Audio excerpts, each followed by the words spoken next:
You're watching DBS.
Good evening, good evening, good evening. How are you doing? If you can't tell that I'm excited, then shame on you. I'm your girl, Dr. Tanji, and on this show, of course, you know me as Tanji and family. Welcome to another episode of Talk to Tanji, the space where purpose meets possibility and real conversations turn into real change. I am really excited. I'm excited to be here. I'm honored. If you cannot tell, then shame on you, that you allowed me in your ear gate, you allowed me in your heart gate, and you allowed me into your homes. Thank you so very much. Before we dive into tonight's powerful show, I want to take a moment to share something personal. I recently had an opportunity to take a life-altering journey, and my daughter and I went to Cape Town and Johannesburg, South Africa. Hence the amazing piece that I have on from an amazing award-winning South African designer, Elegant Dolls. I hope I did that right. And let me tell you that my soul will never be the same. While in Cape Town, I visited the Delft Township, and this is a community that still bears the scars of systemic racism, apartheid, inequality. And then in Johannesburg, I had the sacred privilege of walking through the Soweto Township, where history cried out, seriously, on every corner. I stood in the shadows of the Apartheid Museum and I cried like a baby. I really did. I thought I'd be strong, but I was not. I touched the earth, and this is where children marched for freedom, where families were torn apart and people were separated simply for existing in black skin. Apartheid wasn't just a system, it was a spiritual war against identity, against belonging, against hope. But what amazed me was the people that I had an opportunity to love on and tell them that I love them and just kind of sit and listen to their stories. And these were people that were they're resilient. They reminded me of the people right here on this amazing island. They really did. And it reminded me also that pain is not the end of our story. Purpose is. Which brings me to tonight's guest, who is a woman who has turned passion into movement. She serves with the servitude of the leadership spirit. Or should I say the spirit of leadership? Because this woman is unmistakably designed for what she is doing. She has a foundation called the Do Nation Foundation, and I was privileged to be in her purview a few years ago, and she is constant. She is the same. She really is. She has a heart for people. She provides one act of kindness to everybody all at the same time, if that makes any sense. I swear to you, she is a woman on a mission. She has the trajectory of love. She just embodies everything that you could even imagine, seriously, for a CEO and founder of such an amazing organization. I was saying to her, now, Diane, tell me how to pronounce your name. She said Felician. Yeah? Yes. I did it right, baby. So without further ado, Talk to Tanji family, please welcome this amazing soul, Miss Diane Felician. Yes, Felician. Thank you so much. Oh my God. Wow. You know, I right before we came on, I told you that you're the reason why I love having cupcakes baked, and I take them over to my babies over at the RC Infant School. Y'all better be watching. You better have been paying attention to your teachers all weekend, your administrators. But it was because of you, and you reminded me that you did that on my birthday. Yes. Wow. And you have literally changed my life. You really, really have. And it is such an honor and privilege to have you here. So, what is the DO-NATION Foundation? How did you get here? And baby, just who are you? Well, Diane Felician, humble servant of St. Lucia. DO-NATION Foundation actually started from my life as a child, as a teenager, as an adult. In terms of what I went through, in terms of the social ills that we see happening in society, the rape, the divorce, the suicide attempts, the running away from home, the high school dropout, is actually my life. And this is why DO-NATION Foundation started, because I wanted to make a difference in their lives, or to assist people who went through or who are going through these situations. Most times we see that, you know, some of the initiatives that are happening is basically to place a band-aid over the wound. But what we're doing at DO-NATION Foundation is to dig deep in terms of what is causing a lot of the issues that we're seeing are happening.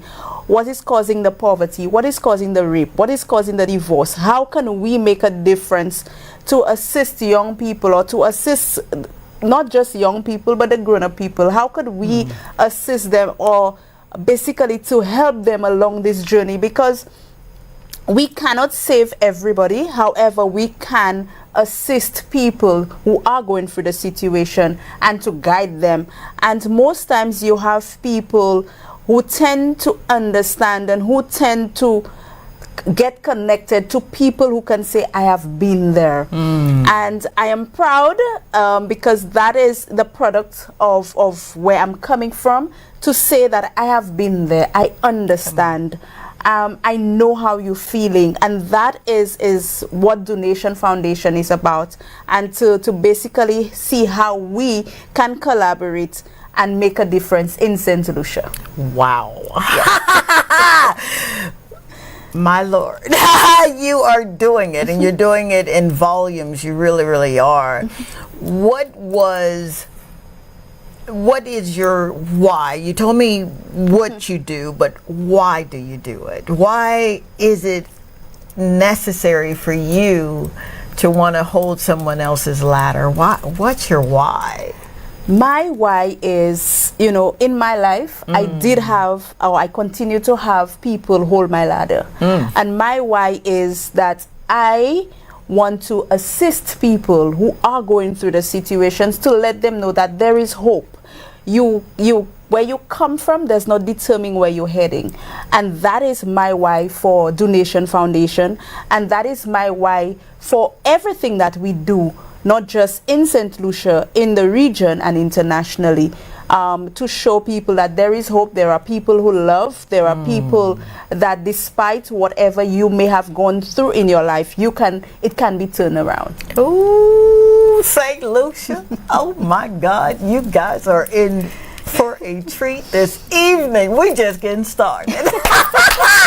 They've already told me I got to go for a break, so I need you to just stay tuned, all right? We'll be right back right after this quick break.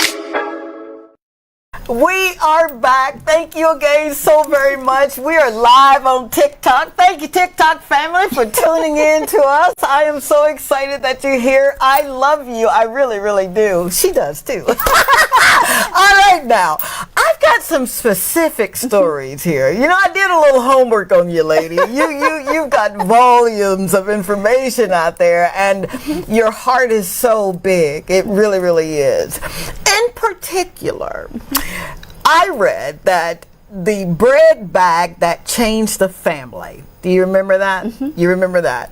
Tell me about the time you delivered groceries to a family. And I think the family hadn't eaten, and some, you know what? You tell the story.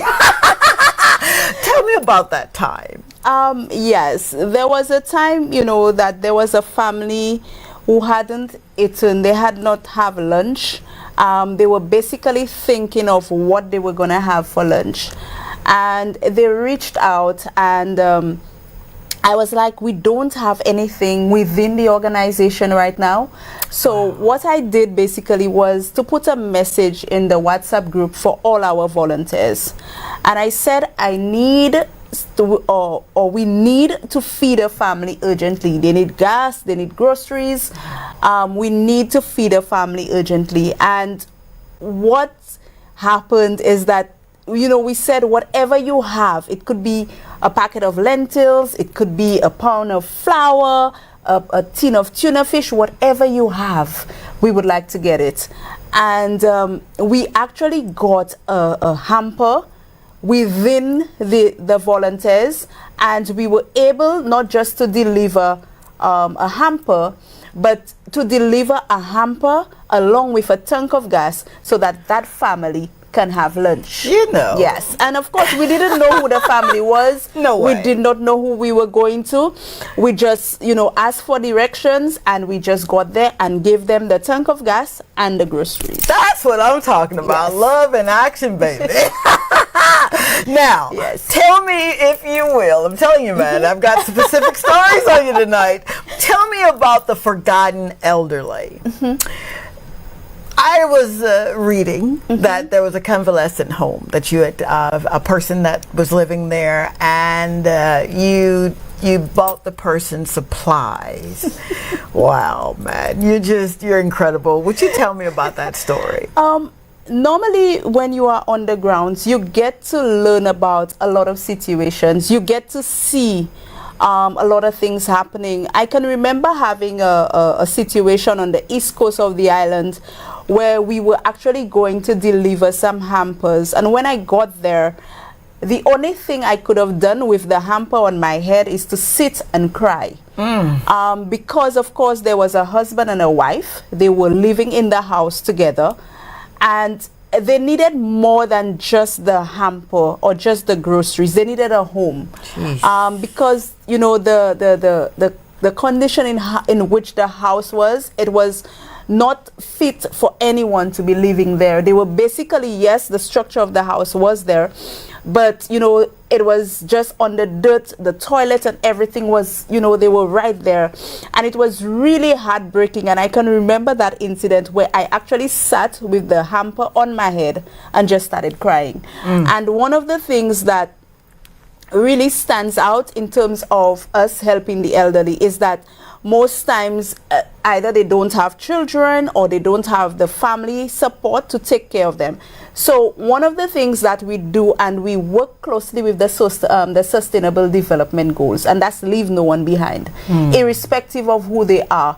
And we always want to ensure that we take care of our elderly. Our elderly, they are the ones who paved the way for us, and we need to ensure that they are taken care of.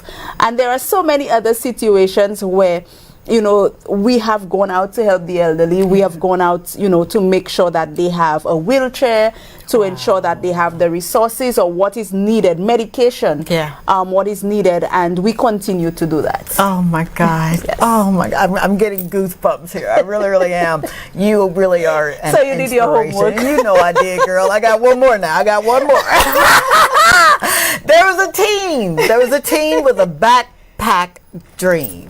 You remember that teen? You remember that? This student received a backpack, and you had something specific in that backpack. I know, right? I know. Would you talk on that, please? I am trying. There are so many different scenarios, so I'm trying to remember which one of them. But I know for sure there was a team or some students who basically had to get some things to go over to the school, and we did not tell them what it was, but everything that they needed was in that backpack. There was another, I'm sure that maybe you might not remember, but I'm going to speak about it, where you assisted us, where it was with the BTC, where we had a young man who was selected to go over to Grenada. And of course, we were able, along with your help, to get him the suit that he needed to be a presenter. And of course, we continue to go out and see how we could uplift our young people, and how our young people, they are the futures. So the same way we have the elderly preparing for us, we need to prepare for the young people as well, to make that way. So we continue to look for ways. We continue to surprise our young people. We continue to put things in their baskets, and not just things in their basket, but we continue to educate them and prepare them for the future ahead. So there are so many different situations that I can speak of, but I can remember what you said, where we put basically everything that they needed in that bag, and it took the individual to a place where they felt like they were loved, because without that it would not be possible to get to where they were going, and we ensured that it happened. And of course, I can remember this young man again, being part of, you know, an institution where there is a lot of stigma, that with your help we were able to help him to go across to Grenada and have the suit that he needed, and the shoe that he needed, and the tie that he needed, and he really stood out and continued to play his part in society. Oh my God. Yes. Shame on you, girl. No crying and no sweating on the show tonight, Tanji. I remember that, and thank you for allowing me to be a part of that. That really was a blessing for me and for him, and you know, for all of us involved. What moment, Diane, what moment made you cry and say, this is what I'm supposed to do? Like I spoke about my life and everything that I went through. I was involved in a lot of charity organizations. I was actually the president of the St. Lucia Crisis Center. I served a few years with the NCF, which is the National Community Foundation. I also served at the community level. And I worked within the hospitality industry for over 21 years. Wow. And with government for about 2 to 3 years. However, I believe that when I decided that this is my calling was when I spoke to a friend and I said I would like to start Donation Foundation. I believe that this is what, you know, with all what I've been involved with, I can make this difference. And I went and I spoke to my husband, and he said, you should do it. Wow. And I continue to see ways as to why this is my calling. I remember getting a prophecy that I'm going to be a mother of nations. And not just on one occasion, on 2 occasions from 2 different people. Yeah. I remember that, you know, a lot of the things that I saw happening in life, it was basically I was being placed in a position where I had to make a difference. Also, I believe that God had to take out certain people, certain relationships, certain positions, certain jobs to direct me into where he wanted, which is to be a servant to the people. Wow. And when I decided, when I saw it was my calling, there was a day that I decided that, you know what, I'm not going to do charity work anymore. I believe it's taking too much on me. I believe that it is just not, you know, not for me. And I remember going to church that day because I believe that I have gotten a lot of messages for churches. Okay. And I remember going to church one day, and I was sitting at the front, and I was part of the organization, and I said, you know what, I'm going to give up. And the pastor stood up and he said, there is somebody like Peter who is leading an organization but wants to give up. Oh, stop that. Yes. And I'm saying to that person, do not do like Peter. Have faith and walk on that water and continue to lead the organization. And all I did was, I said, did you all speak to the pastor? Said that, you know, that I want to leave. And they said no. And I said, but why is the pastor speaking to me? Why is the pastor saying that, you know, just like Peter, you are leading an organization and you want to give up? And I looked at it and I said, you know, that is a sign that you need to go on.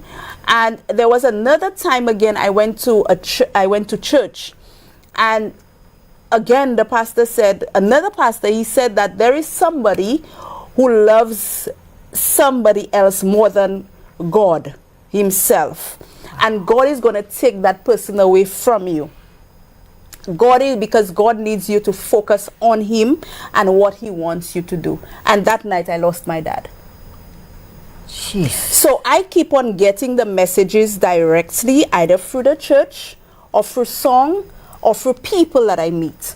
And I believe that this is my calling because every time I get that message, it happens. And I believe that God had to basically take off my father, whom I treasured very much. Yeah. He had to take off, you know, and give me this husband to support and push my journey. I believe that this is what he had to do.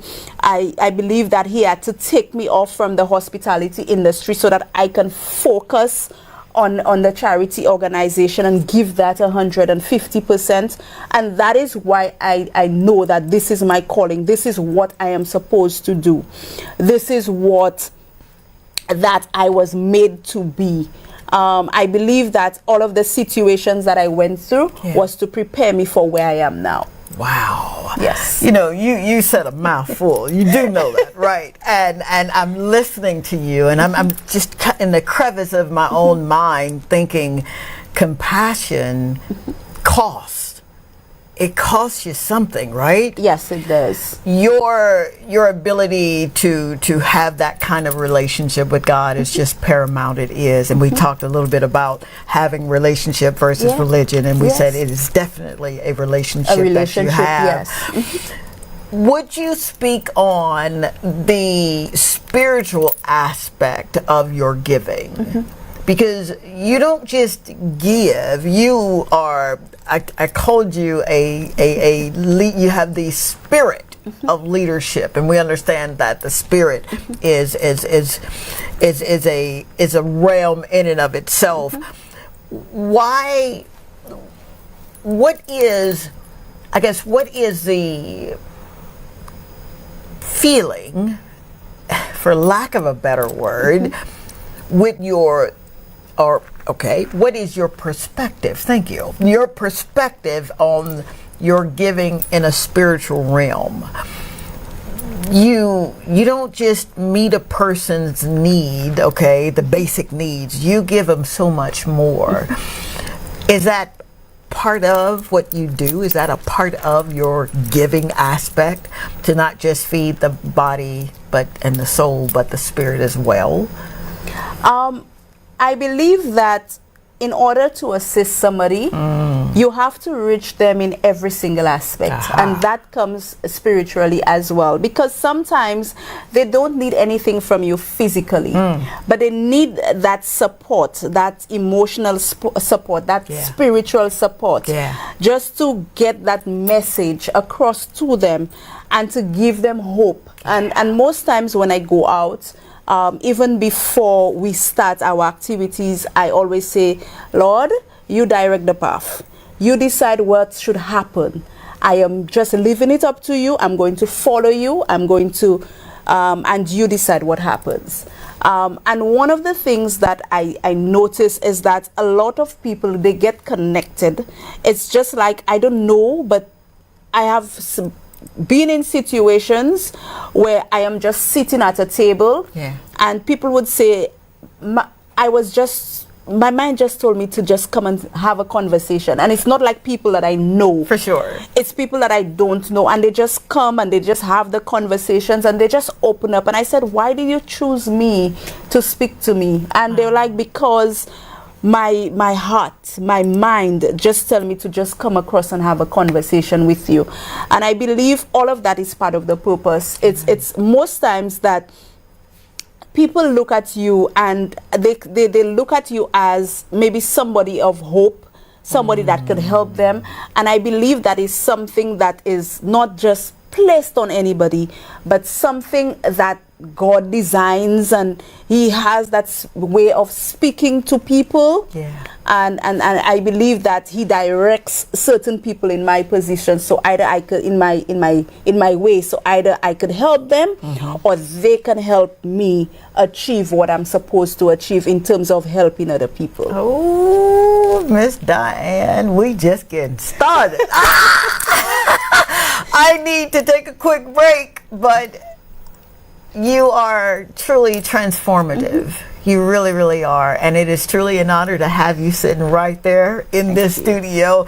We're going to be right back with more of this amazing woman, the DO-NATION Foundation founder. Stay tuned. Be right back.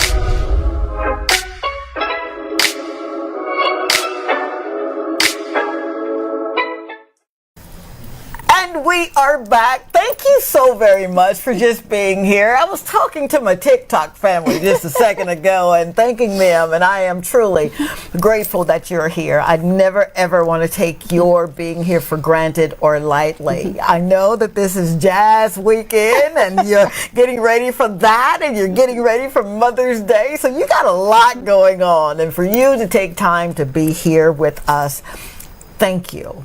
Now, we're here with this amazing soul, Miss Diane Felician. Did I get that right? Yes. Yeah, man. And she is the founder and CEO of DO-NATION Foundation, and they're doing some things not just on this island, but in this region and around the world, man. They are. I want to talk, if I can, about obstacles that you had to use your faith and fortitude to get through, because your story has a lot of glory, and we celebrate the glory. Yes. But when you roll up your sleeves and you've said yes to him and yes to his people and yes to his way, and kind of put yourself out there as a servant leader, that comes with some obstacles. It does. Yes, it Would does. you speak on, if you will, about how you've had to use your faith and fortitude to come through some things? Yes. As in anything, there are obstacles.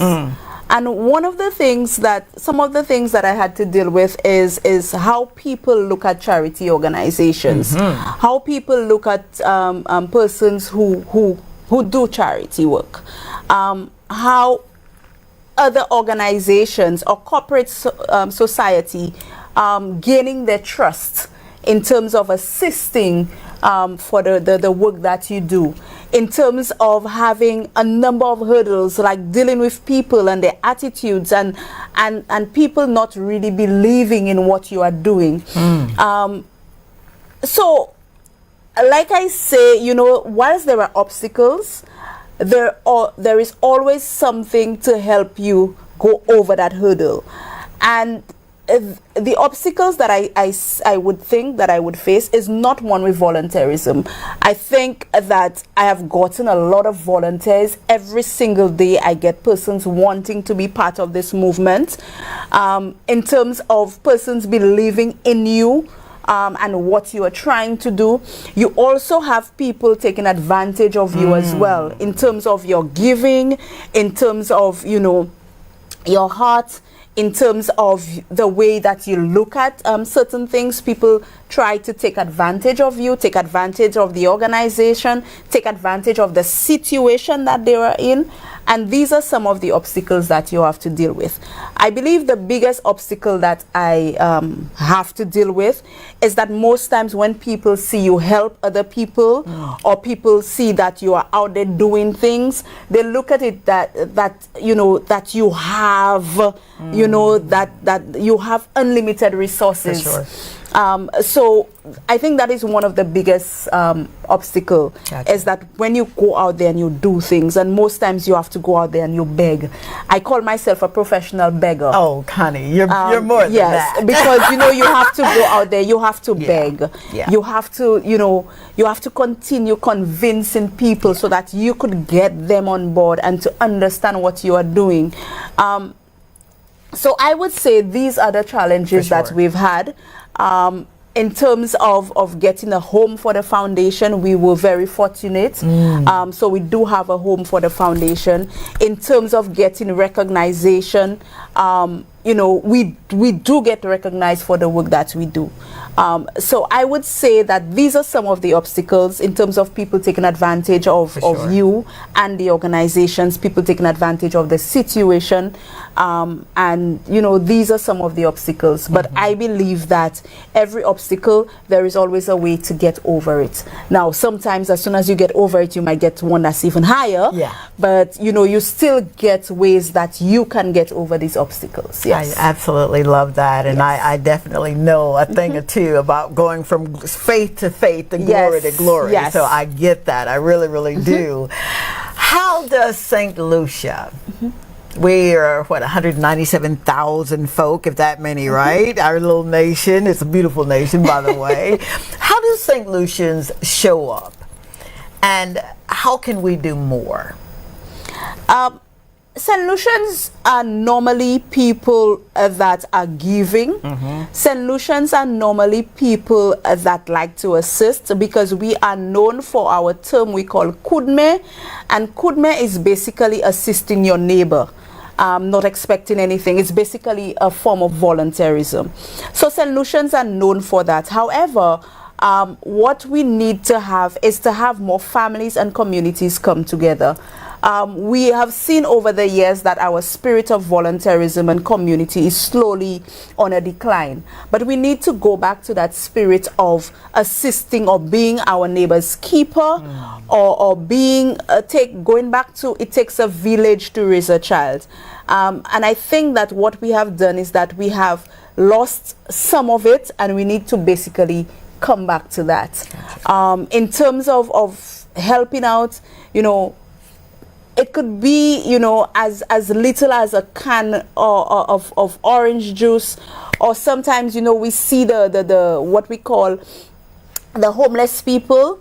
on the streets, you know, sometimes they just need somebody to care for them, and not just basically care for them, but, you know, to give them a bottle of water, to have a conversation with them, you know, and what we tend to say is that a lot of our people, especially with the homeless people on the streets, we see a lot of them being victimized, a lot of them being, you know, violated.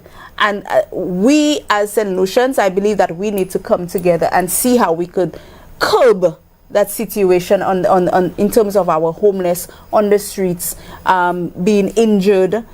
We've known of situations where one of our homeless people was burnt with acid. Jeez. You know, and all of these things. So it's a way for us to come back as a people, to love our brothers and sisters irrespective of where they are, show them that love and that comfort. Absolutely. Yeah. Thank you for that. Thank you so much. Yeah. I want those that are watching tonight, I want you to do me a huge solid, as we would say in Mississippi. Ask yourself this: what's one small way I can become a donation in motion? And I'm really serious about this. Just take 30 seconds, write it down, and meditate on it. I'll ask the question again. What's one small way I can become a donation in motion? Take 30 seconds, write it down, and meditate on it. Thank you so much. Now, back to you. There's some wonderful things that are coming up for you and this amazing foundation. Would you share on a couple of things that just kind of transpired? Sure. I am actually the Good Deeds Day leader for St. Lucia and the Caribbean. Good Deeds Day is actually an international movement. It is in 115 countries, and of course myself and the Miss Elvina Emmanuel, who is the Miss Good Deeds Day pageant winner for 2024, will be going to Togo in Africa. So we'll be going to Togo in Africa, and basically to be part of that community and to give back when it comes to volunteerism and doing good. The message that we push with Good Deeds Day is to think good, speak good, and do good. And of course, you know, being, you know, being the driving force of Good Deeds Day in the Caribbean, Donation Foundation is really recognized for the work that we do when it comes to Good Deeds Day. I was also 2 to 3 weeks ago appointed as the ambassador for St. Lucia for the Global Awards. That again is another international organization from the UK, where persons from the Caribbean and the diaspora is recognized for their community work and their voluntary work that they do. I actually received an award last year from the Caribbean Global Awards for the service leadership. And I received an award last year, and this year I was appointed as the Global Ambassador for St. Lucia. Congratulations. Thank you so much. You're welcome. You know, there is still great things happening. Over the weekend I will be traveling. I was selected by the United Nations to participate in a forum, and you know, the work that we do it continues to be recognized, not just in St. Lucia, but regionally and internationally. And Donation Foundation continues to be an organization that gives back, and we believe that we need to do a lot more. There is a lot more that is needed to be done in St. Lucia. There is a lot more that is needed to be done in the Caribbean, and there is a lot more that is needed to be in the world, to be done in the world. One of the things that we strongly believe in is SDG number 17, which is partnership for the goals. We cannot do it alone. We need to partner. We need to partner with the government. We need to partner with corporate society, other NGOs, communities, citizens, schools, everybody. We need to come together so that we can make a difference in St. Lucia and the world. Oh my God, woman. Oh. What, talk about a call to action. Yes. That right there is just, it speaks volumes of really who you are and what you're doing, and the people that hold your ladder. Yes. You've got a lot of ladder holders, I don't have you? a lot of ladder holders. I have a lot of ladder holders. I would not be who I am now. I always continue to be thankful for the husband that I have. Yes. I believe that he is the one who's really holding the ladder steadily, but I actually have a lot of women, I have a lot of mentors, I have a lot of other organizations that work alongside Donation Foundation, who believes in Donation Foundation. We have the International Good Deeds Day Director and the International Good Deeds Day movement that continues to push and continue to believe in what we are doing for St. Lucia and the world.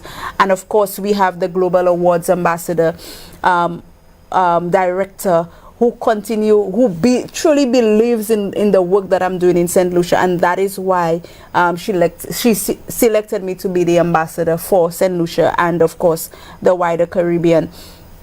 We also have, well, Dr. Tonji, you know, you are no stranger. Even when we just started, you know, you were there for us. You believed in us. You believed in the work that we did, and you continue to believe in the work that we do. And we have a lot more people like you. We have a lot more partners. I think that if I have to mention everybody's name, we're going to be there for the entire night. For sure. But we have a lot of people that support us and believe in the work that we do.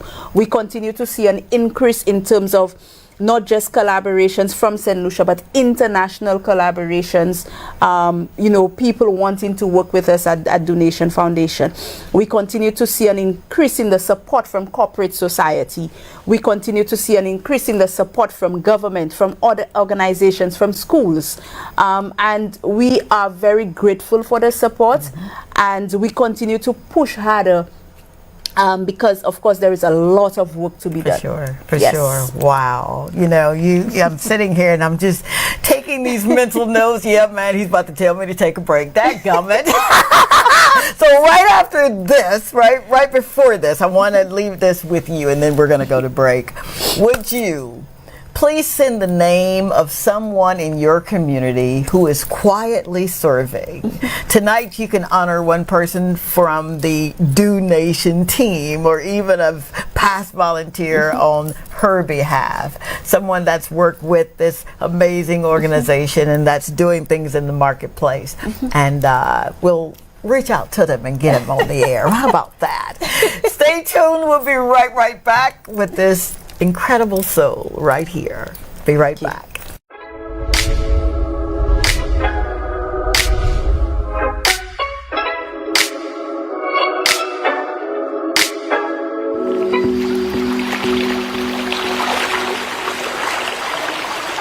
Let your heart settle. Let your mind listen. Kindness is a language the soul understands.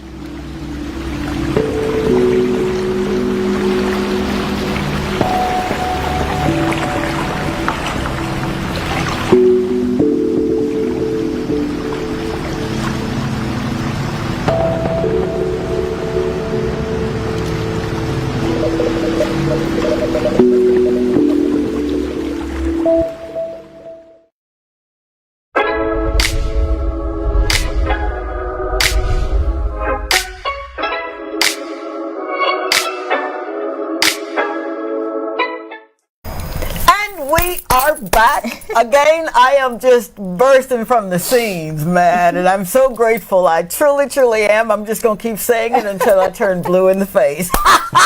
I'm grateful that you allowed us to be in your presence this evening, and we're hanging out and having a conversation with a woman who literally she reminds me of past leaders like a Mahatma Gandhi and Dr. King, and those who have just come and, like you said earlier, paved the way. Yeah.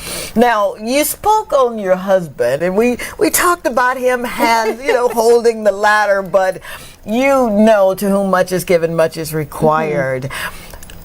How do you, and there's, I don't want to say balance, because there's no such thing as balance. You just get in there and you roll up your sleeves, but how has he truly made a difference in the trajectory that you have gone in and where you're going? How has he made that difference? My husband has really made the difference. One, he's always there with me. Yeah. He's always there. He's always supportive. He may not be in the forefront, but he would be in the back seat waiting. He would be there assisting at most of the volunteer activities. If in case he's not at work, he's there. Yeah. If in case he's not there, he would find other ways to support and really continue to be my cheerleader, to be my critic as well. And he would continue to look for ways, and even when he knows about certain situations, he would let me know as to how can we help, you know, a certain situation. So he's basically like the backbone. He's the cheerleader. And of course I balance it by, you know, sometimes I have to make husband time. Yeah, you do. Yes, you do. I have to make husband time, but I do balance it. It balances off very well, because the fact is he is involved in everything that I do. He is part of it.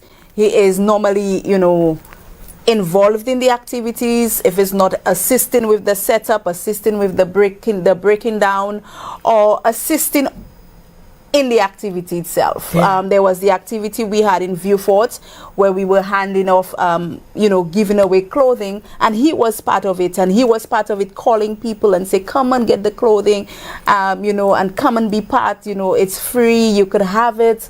And he is basically involved in that way. So one, he is involved in the organization, and the other one, he's my cheerleader from, you know, from behind. Oh my God! You remind me so much of a guest that we had, Mr. Darren Sammy. How you doing, sir? Who talked on how he's able to do what he does because his wife is there, and he has a praying mom, and they work collectively, and it just kind of gives him that thrust to go. So you are definitely blessed and very fortunate to have someone that sees the big picture, you know. That's important. It really is very important, especially doing the work that you do. It would be very difficult to be out here on the forefront if it's not kind of at home, it's not smooth sailing, right? Wow. So how can people support or join in this Do Nation movement? How can they lend a hand? There are various ways that, you know, persons can help a hand in terms of, or lend a hand, to Do Nation Foundation.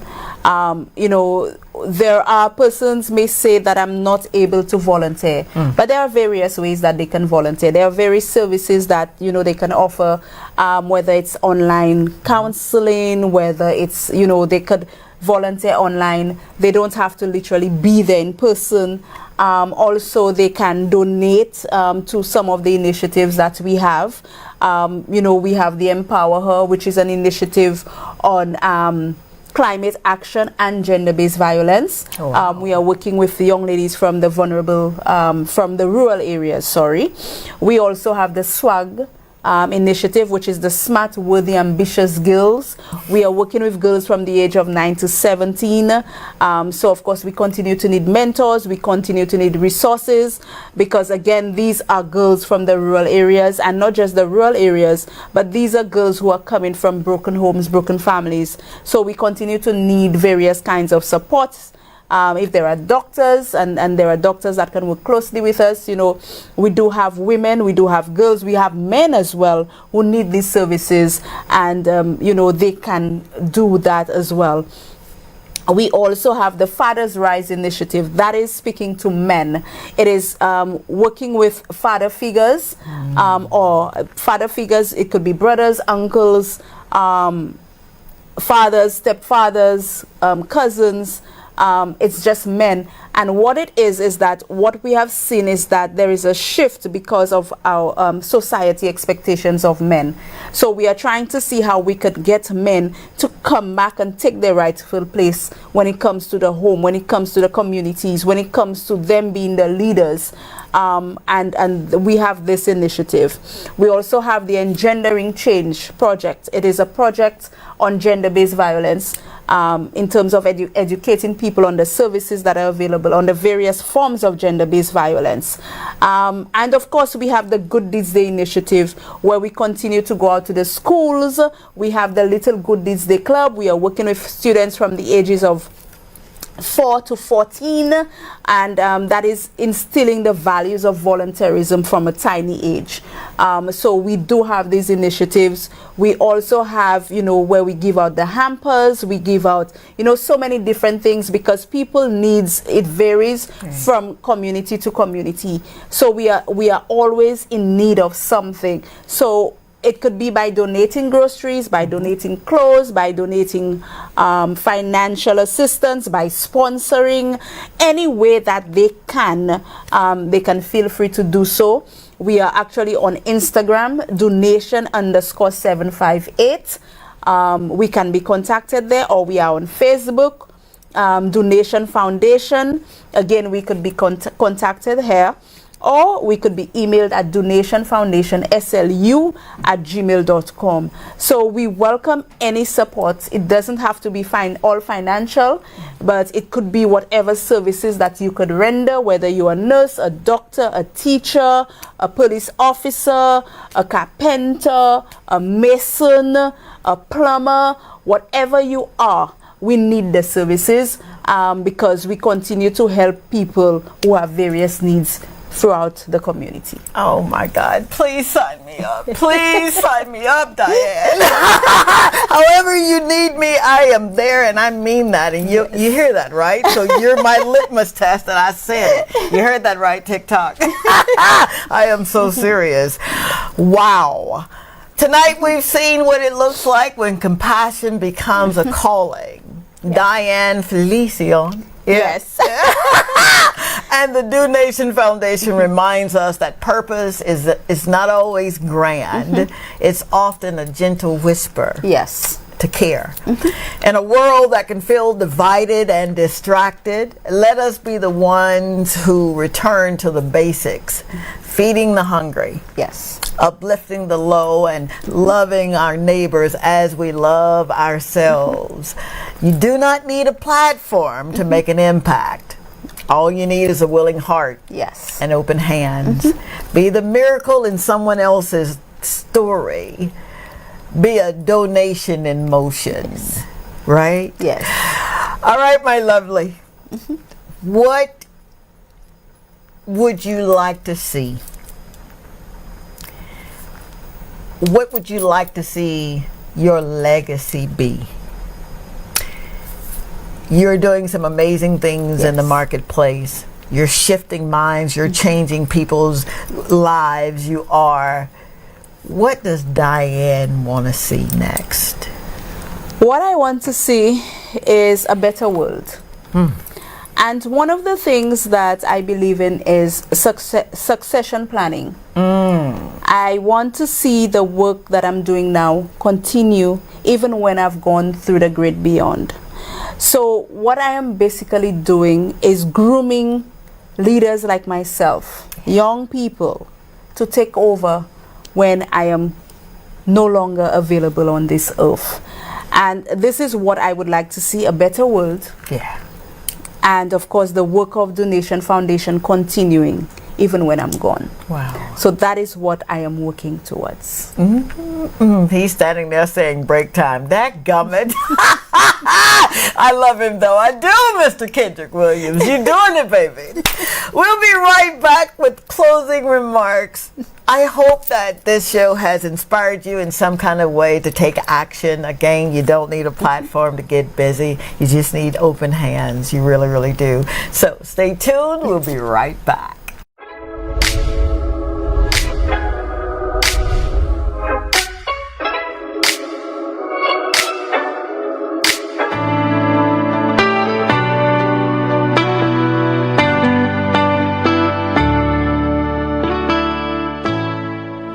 I am called to care.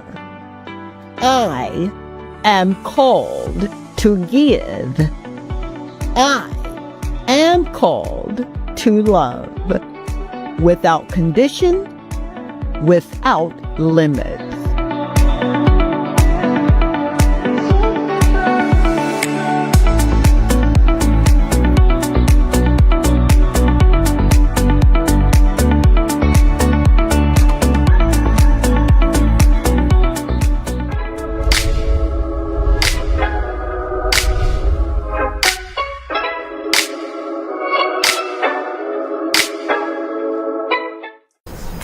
We are back, just hanging out with my TikTok family. Hello, family.